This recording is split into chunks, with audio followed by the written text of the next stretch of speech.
श्री राम उच्च माध्यमिक विद्यालय की ऑनलाइन क्लासेस में आपका हार्दिक स्वागत है। आज हम माध्यमिक शिक्षा बोर्ड की उर्दू साहित्य की किताब आईना अदब के अध्याय 1 के बारे में अध्ययन करेंगे, लेकिन इससे पहले हम इसके सिलेबस को अच्छी तरीके से जानेंगे। इसके सिलेबस को जानने पर हमारा जो पेपर होता है वो 80 नंबर का उर्दू साहित्य का पेपर होता है। इसमें नंबर 1 जो अपना टॉपिक रहेगा खुलासा है मजमून व नज़्म। इसमें आपको मजमून व नज़्म यानी नस्र और नज़्म हिस्सा आएगा, वो आपका 10 नंबर का रहेगा। मजमून निगारी व कवाया जो दूसरे नंबर का टॉपिक है वो आपका 17 नंबर का रहेगा। इसके बाद नंबर 3 टॉपिक आपका है निसाबी किताब आईना अदब से जो लिया जाएगा उसमें हिस्सा नस्र आपका 25 नंबर का रहेगा। हिस्सा नज़्म आपका 28 नंबर का आएगा। इसको और भी डिटेल में समझने के लिए खुलासा है मजमून व नज़्म आपका 10 नंबर का रहेगा। तसनीफ़ ये आपका 17 नंबर का आएगा। इस तसनीफ़ में हम थोड़ी डिटेल में इसको समझते हैं। इसमें अलिफ जो हिस्सा रहेगा वो मजमून निगारी का होगा, जिसमें समाजी व अदबी मौज़ूआत पर एक मजमून लिखना होगा जो कि 8 नंबर का आपका आएगा। बे वाला जो हिस्सा रहेगा वो कवायद का हिस्सा रहेगा, जिसमें इल्म बयान बे वदी, जैसे हिंदी साहित्य में अलंकार वगैरह हम पढ़ते हैं वैसे ही उर्दू साहित्य में इल्म बयान बे वदी इसको अलंकार ही कहा जाता है। तो तस्विया तलमी इस्तारा एहाम हुस्न तालील इसके अंतर्गत हम पढ़ेंगे। ये हमारे 8 नंबर का टॉपिक आएगा। फिर मरातुल नज़ीर इसमें 4 में 3 सनद की तारीफ में मिसाल, जैसे ऊपर मैंने बताई है इल्म बयान बे बदी, इसमें तस्विया तलमी इस्तारा एहाम हुस्न तालील ये जो 5 टॉपिक दिए गए हैं उसमें से आपकी 4 सनद ही कहा जाता है इनको। तो 4 में से 3 सनद की तारीफ आपको मैं मिसाल की देनी है। तीसरा हिस्सा आपका रहेगा, तीसरा टॉपिक है आपका हिस्सा नस्र। इसमें अलिफ जो हिस्सा आएगा, हिस्सा नस्र आपका 25 नंबर का जो होगा उसको ऊपर आपको बताया कि 25 नंबर का हिस्सा नस्र आएगा और 28 नंबर का हिस्सा नज़्म होगा। तो हिस्सा नस्र 25 नंबर का किस तरीके से डिवाइडेशन इसका होगा, इसमें अलिफ वाला जो हिस्सा है इक्तिबास की तसरी और उन पर मुस्तमिल मुख्तसर सवालात आएंगे, ये आपके 8 नंबर के होंगे। यानी आपको ऑप्शन के तौर पर 2 इक्तिबास दिए जाएंगे जिसमें से आपको 1 करना होगा और ये आपका आएगा 8 नंबर का। इसके बाद बे वाले हिस्से में शामिल निसाब मुजामिन में से 3 से मुख्तसर सवालात 4 आपको सवाल दिए जाएंगे। हिस्सा नस्र में जो आपके सबक होंगे असवाक होंगे उसमें से आपको 4 सवाल जो दिए जाएंगे उसमें आपको 3 करने, ये आपके 6 नंबर के होंगे और 1 आपका तफसीली सवाल आएगा जो 2 में से 1 करने का रहेगा, वो आएगा 5 नंबर का। इसके बाद दाल वाला जो हिस्सा है उसमें सवाइने हयात यानी जो अपने उर्दू लिटरेचर के जो मुसन्निफ़ रहेंगे उनकी सवाइने हयात आपसे पूछी जाएगी। इसमें निसाब में शामिल किसी एक मुसन्नफ़ की सवाइने हयात और तर्ज तहरीर पर तबसरा आपको करना होगा। ये मुसन्नफ़ 2 या 3 की सवाइने हयात आपसे पूछी जाएगी, जिसमें से आपको एक मुसन्नफ़ की सवाइने हयात और उस पर तर्ज तहरीर पर तबसरा करना है, यानी उनके अदबी खिदमात के बारे में बताना है। इसके बाद हिस्सा नज़्म जो कि हमारा 28 नंबर का रहेगा, उसको इस तरीके से डिवाइड किया गया है कि सबसे पहले अलिफ हिस्से में शामिल निसाब मंजूमात में से 2 अज्जाए नज़्म की तसरी, यानी आपकी जो 5 नज़में हैं इसमें आपको 5 नज़मों में से 2 नज़में दे दी जाएगी, किसी भी नज़्म की आपको तसरी करनी है, ये आपकी 8 नंबर की रहेगी। उसके बाद बे वाला जो हिस्सा है शामिल निसाब मंजूमात ऑब्लिक गज़लियात पर मुश्तमिल तफसीली सवाल लिखने हैं, यानी गज़ल आपको गज़ल और मंजूमात पर तफसीली सवाल लिखने हैं जो आपके 2 में से 1 करना होगा। ये 6 नंबर का रहेगा, यानी नज्म का खुलासा या गज़ल के बारे में आपसे पूछा जाएगा। नज्म किसे कहते हैं, गज़ल किसे कहते हैं, तो उसकी तारीफ़ आपसे पूछी जाएगी। यहाँ ये 6 नंबर का रहेगा। इसके बाद शामिल निसाब शायरा में से किसी एक की हालत ज़िंदगी पर तबसरा और उसकी शायराना खुसूसियात का जायज़ा, यानी जो नज़्म हिस्सा है उसमें जो अलग अलग शायर हैं, उन शायरों में 3 शायर आपको दे दिए जाएंगे। उनमें से किसी एक शायर की सवाइने हयात और उनकी शायराना खुसूसियात आपको देनी होगी। इसके बाद दाल वाला जो हिस्सा रहेगा वो शामिल निसाब मंजूमात में से 4 मुख्तसर सवालात, यानी इनमें से आपसे छोटे क्वेश्चन पूछे जाएंगे। 5 में से आपको 4 क्वेश्चन करने होंगे जो 2-2 नंबर के होंगे, वो होंगे आपके 8 नंबर के। इसके बाद मौजूदा किताबें निसाब आईना अदब, ये पूरे इस तरीके से आपका सिलेबस होता है। उर्दू साहित्य की बुक आईना अदब के सिलेबस को समझने के बाद हम इसके हिस्सा नस्र का जायज़ा लेते हैं, जिसमें सबसे पहला इसका जो हिस्सा रहेगा वो दास्तान का रहेगा। यानी इसमें जो मुख्तसर इसकी असनाफ बताई गई हैं हिस्सा नस्र की, उसमें मशहूर असनाफ रही है दास्तान। तो यहाँ दास्तान की तारीफ़ और उसकी मुख्तसर तारीफ़ के बारे में आज हम जायज़ा लेंगे। दास्तान, सबसे पहले दास्तान से मतलब उसकी तारीफ़ से निकलता है कि दास्तान किसे कहते हैं। तो दास्तान नसरी अदब की कदीम और मकबूल सनफ़ है। कदीम यानी पुरानी और मकबूल यानी प्रसिद्ध सनफ़ मानी गई है। किस्सा कहानी को एक सनफ़ की हैसियत से दास्तान ने ही मुतारिफ़ किया, यानी किसी भी किस्से कहानी को पुराने ज़माने में किस तरीके से पेश किया जाता था। तो सबसे पहले जो पुराने ज़माने में ये सनफ़ मकबूल हुई वो इसी तरीके से दास्तान के रूप में हुई है। तो इस तरीके से किस्से कहानी को एक सनफ़ की हैसियत से दास्तान ने ही लोगों से परिचित करवाया। अगरचे इब्तिदा दास्तानें सुनाई जाती थी, यानी वैसे तो माना जाता है कि शुरुआत तौर पर जो हमें किस्से कहानी सुनने को मिलते थे वो दास्तान के रूप में ही सुनाए जाते थे। बाद में तहरीरी शक्ल में मंजरे आम पर आई।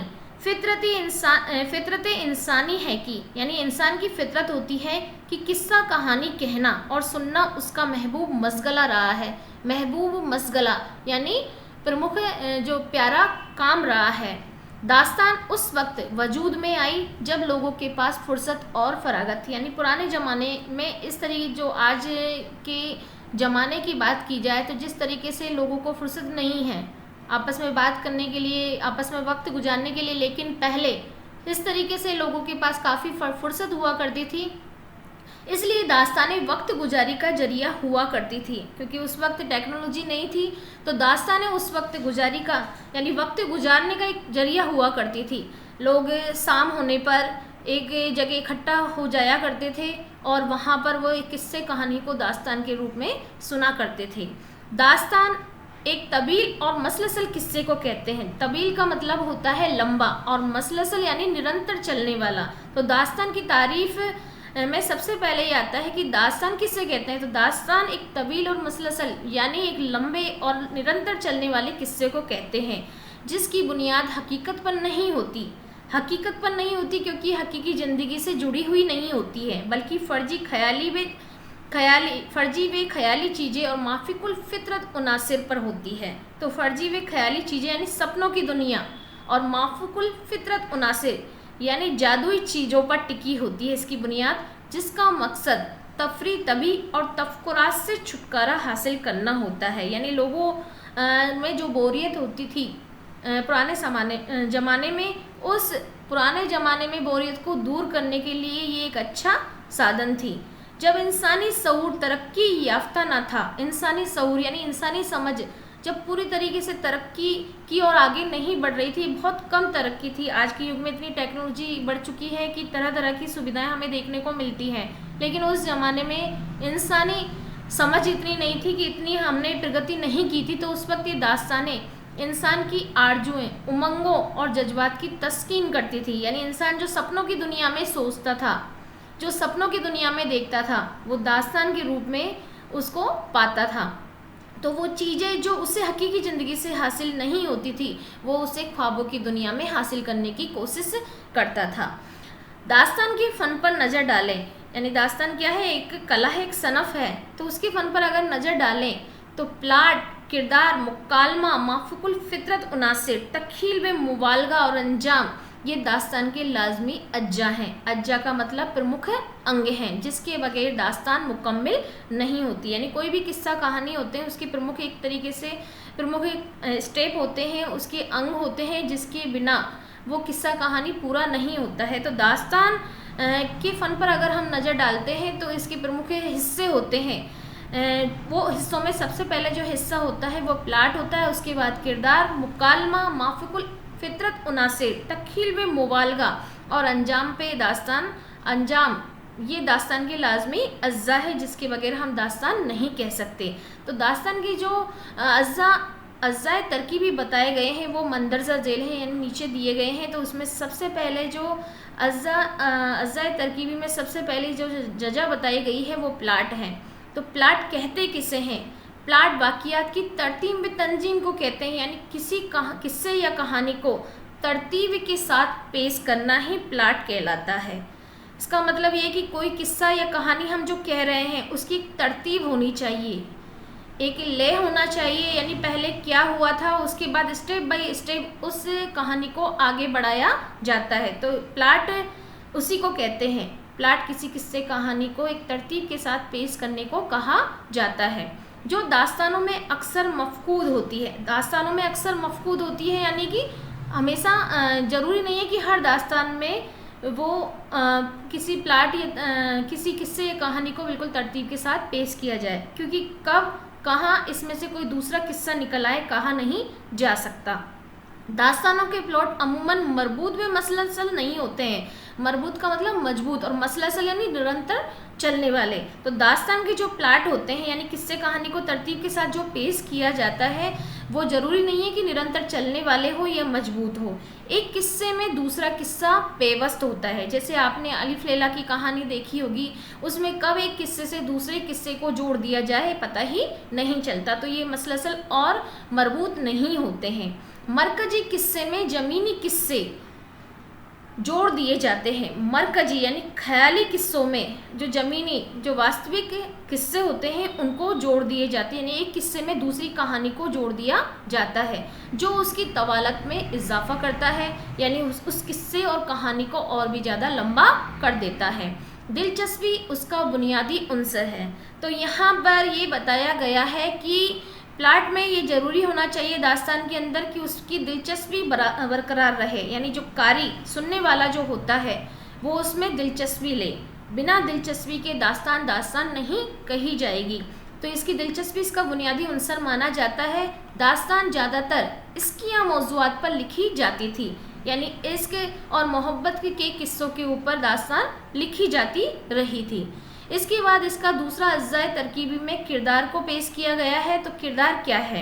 यानी किसी भी किस्से कहानी को एक तरतीब के साथ पेश किया जाता है वो तो उसका प्लाट होता है, लेकिन इस किस्से और कहानी को आगे बढ़ाने में जिसकी मुख्य भूमिका होती है, मुख्य किरदार होता है, वो उसके किरदार ही होते हैं। तो दास्तानों में किरदार हकीकी ज़िंदगी के किरदारों से बिल्कुल मुख्तलिफ गैर मामूली सलाहियतों के मालिक, बादशाह, वजीर, शहजादा, शहजादियाँ, नज़ूमी, रुमाल, जिन, देव, परी होते हैं जो हमारी हकीकत की दुनिया से बिल्कुल दूर होते हैं। क्या आपने देखा है कि कभी कोई जिन होता है या कोई परी होती है? ये सब हमने किस्से कहानियों में सुना है। तो दास्तान में बिल्कुल गैर मामूली सलाहियतों के मालिक जो किरदार होते हैं गैर मामूली सलाहियतों के मालिक होते हैं, यानी कि उनके अंदर बहुत सारी खुदाई ताकतें होती हैं। वो बादशाह होते हैं, वजीर होते हैं, शहजादा, शहजादियाँ, नज़ूमी यानी ज्योतिष का ज्ञान रखने वाले, रुमाल जो जादूगर होते हैं, जिन, देव, परी होते हैं। शहजादा अपनी मंजिल मकसूद को हासिल करने के लिए फ़ौकुल फितरी उनासिर से नवदाअज़ होता है और अपनी मोहब्बत को हासिल कर लेता है। जैसे कि अलिफ लैला में कई किस्सों में बताया गया है कि अपनी मोहब्बत को पाने के लिए एक शहजादा किस तरीके से जादुई ताकतों से लड़ता है और आखिर में सच की जीत होती है और उसकी मोहब्बत जीतती है। इसके बाद तीसरा जो हिस्सा होता है इसकी अज्जाए तरकीबी है वो है माफुकुल फितरत उनासिर, यानी जादुई चीज़ें। तो फ़ौकुल फितरत उनासिर दास्तानों का लाजमी जज़ू है, यानी दास्तान में जादुई चीज़ों का होना बेहद ज़रूरी माना जाता है। यानी जिन, देव, परी, हवाएं, परवाज करते हुए कालीन, परवाज का मतलब उड़ान भरते हुए कालीन, बोलते हुए जानवर, जादू की टोपी, अजीबुल खलकत लोग, अजीबुल खलकत यानी अजीब तरीके से दिखने वाले लोग, अगर उनको दास्तानों से निकाल दिया जाए तो वो दास्तान ना रहे। यानी दास्तान में इस तरीके की जादुई चीज़ों को लेना लाजमी होता है। इसके बाद इसका जो अगला है अज्जाए तरकीबी वो तखील में मुबालगा माना गया है। तखील और मुबालगा यानी किसी बात को बड़ा चढ़ाकर पेश करना, तो दास्तान का ये अहम जज माना जाता है। तखील और मुबालगा पर दास्तान की बुनियाद कायम होती है। दास्तानें ख़याली व फर्जी वाक़ियात पर इस्तवार होती हैं, यानी टिकी हुई होती हैं। यानी इसमें हकीकी ज़िंदगी से कोई लेना देना नहीं होता है, बल्कि अपनी ख़याली दुनिया से ये दास्तानें जुड़ी हुई होती है। उनका हकीकत से कोई ताल्लुक़ नहीं होता। सारे वाक़ियात हैरत व इस्तेजाब में डालने वाले होते हैं। हैरत व इस्तेजाब में ताज्जुब में डालने वाले इसमें किस्से और कहानियों को शामिल किया जाता है। यानी किसी भी किस्से कहानी को बहुत बड़ा चढ़ाकर इसमें पेश किया जाता है जिसका हकीकत से कोई लेना देना नहीं होता है। इसका जो आखिरी अज्जाए तरकीबी है वो है अंजाम, यानी नतीजा क्या होगा। तो दास्तानों का अंजाम हमेशा निस्सातिया और रुज़ाई होता है। निस्सातिया यानी खुशी देने वाला होता है, क्योंकि इसमें आखिर में सच की ही जीत मानी जाती है और झूठ हमेशा हारता है। तो यहाँ इंसान की कभी शिकस्त नहीं होती, वो हमेशा अपने दुश्मनों पर फतेह हासिल करता है, यानी शैतान पर हमेशा जीत इंसान हासिल करता है। दास्तानों में ज़िंदगी का राज मायूसी पर नहीं, उम्मीद पर कायम है। यानी यहाँ पर चाहे कितनी भी बड़ी जादुई ताकतें होती हैं, लेकिन एक इंसान के अंदर उनसे लड़ने की ताकत खुद ब खुद पैदा हो जाती है। तो यहाँ ज़िंदगी का राज मायूसी पर नहीं बल्कि उम्मीद पर टिका होता है। दास्तानों में हक और बातिल का टकराव, हक यानी सच और बातिल यानी झूठ का टकराव माना जाता है, और बातिल पर हक की फतह दिखाई देती है। यानी आखिर में क्या होता है कि सच की झूठ पर फतह दिखाई देती है। दास्तानों में ज़्यादा जुबान में बयान की रंगीनी, इबारत आराई और लुताफत का होना ज़रूरी है। यानी किसी भी दास्तान को कहने के लिए एक जो दास्तान कहने वाला होता है उसकी ज़ुबान व बयान में रंगीनी, इबारत आराई होनी चाहिए। यानी वो अच्छी लाइनों में उस किस्से कहानी को लिखे और साथ में उसको पढ़ने वाला लुत्फ़ भी हासिल करे। तो ये इसके अज्जाए तरकीबी माने गए हैं। इसके बाद अगर दास्तान की तारीख की हम बात करें, दास्तान की तारीख यानी इसके इतिहास की हम बात करें, तो उर्दू में दास्तानें नज़्म नस्र दोनों में लिखी गई। यानी सबसे पहले वैसे तो उर्दू में जो दास्तानें हैं वो नज़्म व नस्र दोनों में लिखी गई है। उर्दू में मंजूम दास्तानों का सिलसिला 1435 ईस्वी से मिलता है। अब यहाँ हम सोच रहे होंगे कि दास्तानें नसरी हिस्से की एक अहम जज मानी गई हैं, तो यकीनन वो शुरू में जो दास्तानें लिखी गई वो नस्र में लिखी गई होगी, लेकिन ये सही नहीं है। पहली जो दास्तान लिखी गई वो नज़्म हिस्से की हमें देखने को मिलती है। तो सबसे पहले जो दास्तान लिखी गई वो फ़खरुद्दीन निज़ामी की मसनबी कदम राव मानी गई है, जिसको पहली मंजूम दास्तान कहा जाता है। तो यहाँ ये एक क्वेश्चन बनता है कि फ़खरुद्दीन निज़ामी की मसनबी कदम राव को क्या माना जाता है। तो पहली मंजूम दास्तान इसे कहा जाता है। और नस्र में इसके बाद 1435 के बाद 200 वर्षों तक कोई भी दास्तानें नहीं लिखी गई। उसके बाद जो नस्र में लिखी गई है वो मुल्ला वज़ई की सबरस को सबसे पहली मंजूम दास्तान माना गया है नस्र हिस्से में।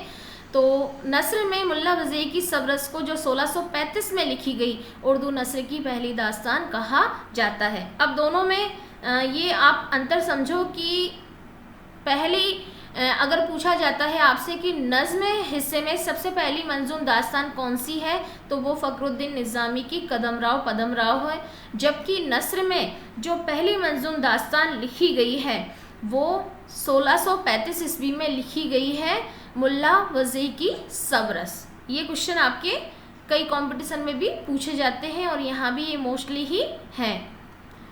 दक्कन में सवरस के अलावा, यानी जो भी आपको यहाँ दक्कन से मतलब समझा दिया जाए कि दक्कन का मतलब होता है दक्षिण भारत में, तो उर्दू साहित्य में जितनी भी सनफ रही है उन सब में ज़्यादातर जो असनाफ है उनकी पैदाइश दक्कन में ही हुई है। तो दास्तान भी एक मशहूर सनफ रही है, इसकी पैदाइश भी दक्कन से ही मानी गई है। तो पहली जो नसरी दास्तान लिखी गई है मुल्ला वजह की सवरस, वो दक्कन में ही लिखी गई। तो दक्कन में सवरस के अलावा इनके अलावा भी कई दास्तानें लिखी गई हैं, जिसमें मुंशी मोहम्मद इब्राहिम बीजापुरी ने फ़ारसी अनवार सहेली का तर्जुमा दक्कनी अनवार सहेली के नाम से किया।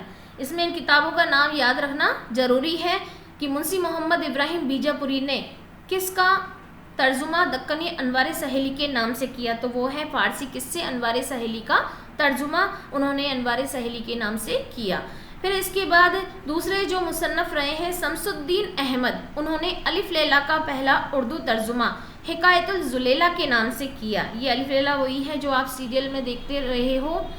उसके अलावा दक्कनी सिंहासन बत्तीसी, जो कि चंद्रगुप्त विक्रमादित्य की कहानी को बताता है, तो यहाँ दक्कनी सिंहासन बत्तीसी और मलिकाए जमा बे काम कुंदेला अहम दास्तानें भी रही हैं। शुमाली हिंद यानी उत्तरी भारत की अगर हम बात करें तो उत्तरी भारत में 18वीं सदी से कबल कोई दास्तान नहीं मिलती है, यानी 18वीं शताब्दी से पहले यहाँ कोई दास्तान नहीं लिखी गई। जो भी दास्तान लिखी गई वो दक्कन यानी दक्षिण भारत में ही लिखी गई थी। 18वीं सदी में सबसे पहले शुमाली हिंद की दास्तानों में ईसवी खाकी किस्सा महर अफरोज व दिलबर, इसके अलावा अता हुसैन का तहसीन की 9 तर्जे मरसा, महर चंद खत्री की 9 आइने हिंदी, उर्फ किस्सा मुल्क मोहम्मद वगीती अफरोज, सैयद हुसैन शाह हकीकत की जज्बे इश्क, मुग़ल हुक्मरां शाह आलम सानी, जो मुग़ल बादशाह रहे हैं मशहूर, वो भी एक बहुत ही मशहूर मुसन्निफ़ रहे हैं। तो आलम सानी की अजाइबुल कसिस भी अहम उनकी दास्तानें हैं।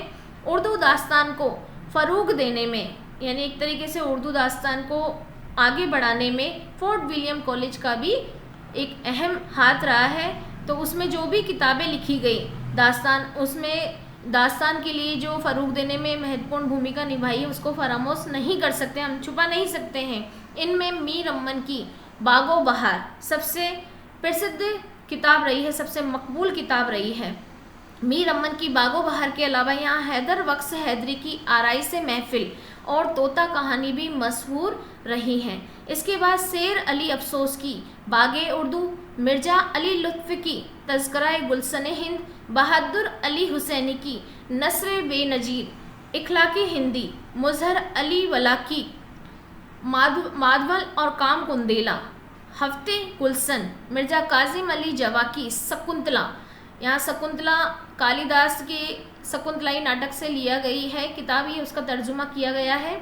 निहाल चंद लाहौरी की मजहब इश्क काबिले जिक्र है। इसी दौर में फोर्ट विलियम कॉलेज से बाहर भी दास्तानें लिखी गई, यानी उर्दू दास्तान को फ़रोग़ देने में बाहर के मुसन्नफ़, जो फोर्ट विलियम कॉलेज के अलावा बाहर के मुसन्नफ़ रहे हैं, उन्होंने भी कुछ दास्तानें लिखी थी। इनमें इंसा अल्लाह खां इंसा की रानी केकती की कहानी मशहूर तसनीफ़ रही है। रज़्ज़व अली बेग सुरूर की तसनीफ़ फ़साने अजाइब भी अहम मानी गई है। फ़सानाए अजाइब शुमाली हिंद की पहली अहम तबीज़ात दास्तान है। तो यहाँ ये क्वेश्चन बन जाता है कि शुमाली हिंद की पहली अहम तबीज़ात दास्तान कौन सी मानी गई है, तो फ़सानाए अजाइब को कहा जाता है शुमाली हिंद की पहली अहम तबीज़ात दास्तान। गरज दास्तान, अमीर हमजा, वोस्तान ख़याल, आराई से महफिल, बागो बहार, फ़सानाए अजाइब, अलिफ लैला, रानी केकती की कहानी वगैरह उर्दू की मशहूर दास्तानें रही हैं। तो इस तरीके से दास्तान की तारीफ़ और उसकी मुख्तसर तारीख़ के बारे में हमने यहाँ जानकारी हासिल की। इसके बाद हम दास्तान के जो मशहूर मुसन्निफ़ रहे हैं, पहले मुसन्निफ़ माने गए हैं एक तरीके से ये मीर अम्मन, जो कि जिनको ज़्यादा मकबूलियत दास्तान के क्षेत्र में मिली है, तो उनके बारे में हम अगली वीडियो में अध्ययन करेंगे।